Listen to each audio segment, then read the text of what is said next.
else is going to dominate over the next 18 to 24 months? Subto. Sub 2 is going to absolutely decimate. It's going to absolutely crush. Sub 2 is going to crush. On the acquisition side, that's going to crush, okay?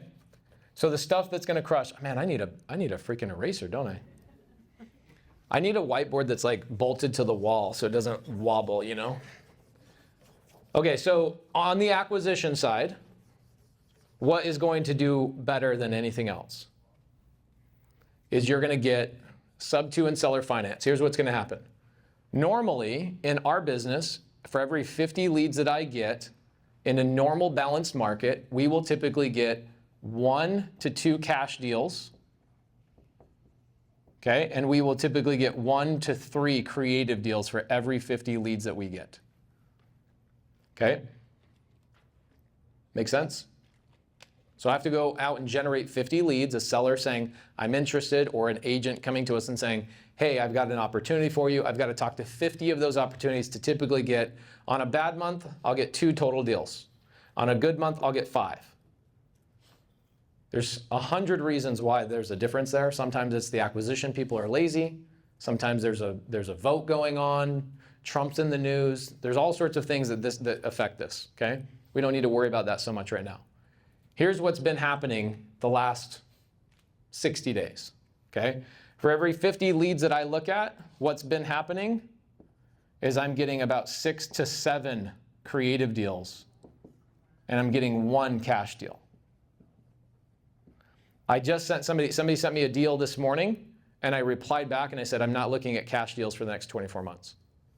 Now, I'm different. I'm not giving you guys that advice. I'm different. I have the ability to raise capital. I have the ability to do a lot of things that people in this room have not gotten there yet. Remember, I said real estate is a lifelong pursuit. Okay, so just because I can raise a ton of capital right now doesn't mean that means you're missing out. It just means that you got to level up to that level, right? Okay, so sub 2 and seller finance is going to dominate, right, on the acquisition side. Sub 2, seller finance. Morby Method is going to be really challenging right now. Why? Rates. Interest rates. Morby Method is heavily contingent upon interest rates. So the Morby Method is going to get hammered over the next 24 months. You're not going to talk, people are not going to be talking about Morby Method a lot. Okay? Now, so Morby Method's kind of out. Novation agreements are going to crush as well. So next month we have my attorney coming in, not next month, in 2 weeks we have my attorney coming in. We're going to do a whole novation series for you guys. Saturday, 5 weeks in a row, all about novations, okay? Now on the exit side, okay, here's an interesting part of the market. If prices are really high from them running up here and now they're starting to dip, I want you guys to write something down. Don't catch a falling knife. If a knife is falling, you should not try and catch it. Okay, so what is the exit strategy? If I acquire something in that property, I might have acquired it. Like I've got a deal. Robbie, what am I paying? I'm paying you commissions. Yep. I'm paying your seller how much? $7,500. $7,500, and then I think Kevin's getting paid something. And then I've got some closing costs and whatever. Yep. What's the total balance of that mortgage? Do you remember? We're just north of 345. Okay, so 345. So I'm less than 10% into that deal. Maybe I'm probably like 6% into that deal. Okay. Normally, I would want to hold every property. For the next 18 to 24 months, you're going to want to hold a lot less stuff. So interesting. So if I've got a sub 2 deal, seller finance deal, and I'm not going to hold it, then what are the strategies I can be using? Okay, wrap. I'm going to tell you wrap is probably going to be number 1. Okay, wrap is going to be number 1 exit strategy. What else do we got? Option. Who said that? Okay, so an option is not an exit strategy necessarily. You're saying option, like I tell the seller, hey, oh, you're talking about lease option. Lease option. Got it. Okay. Got it. So yeah, lease options will be good. Actually, no, lease options won't be great.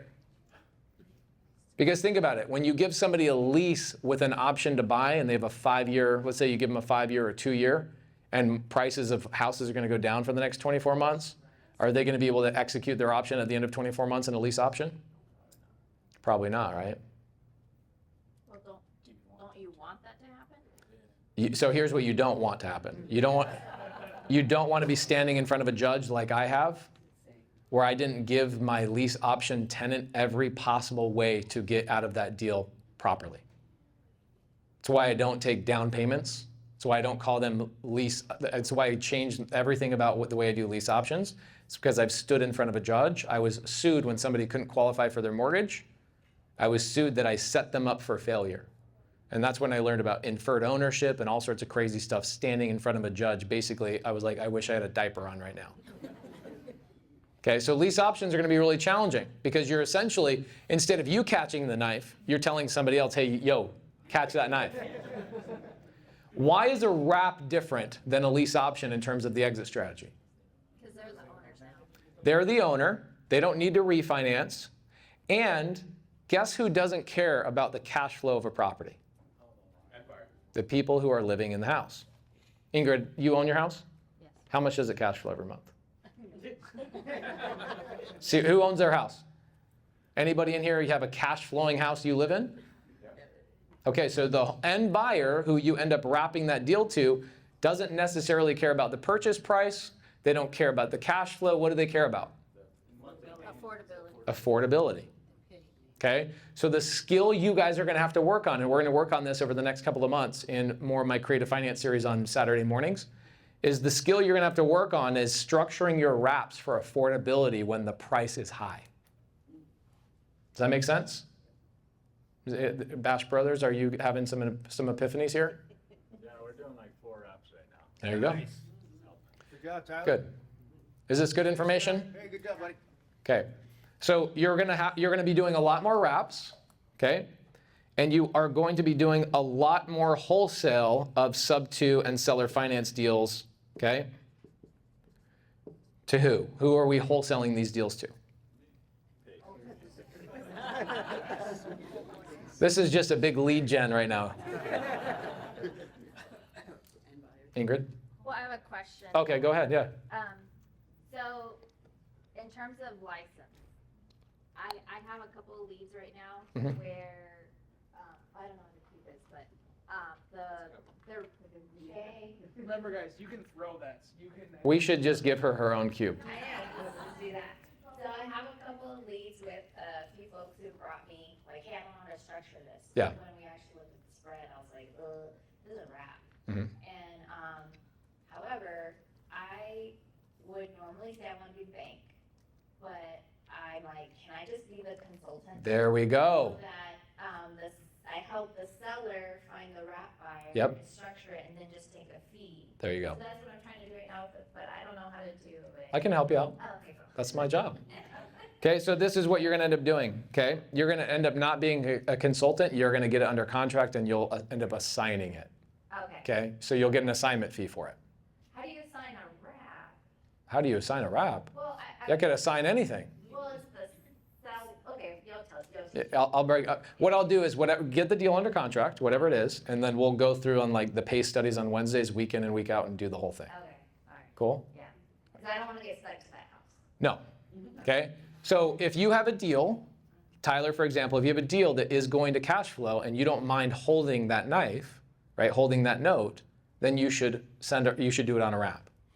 If you're sitting there worried about, hey, this thing doesn't really cash flow, and I have a future potential default in this situation, you should be assigning that to the end buyer for a fee. Does that make sense? Okay, so you got to look at your wraps and make a decision. Do I want to wrap this deal, or do I want to assign this to the end buyer?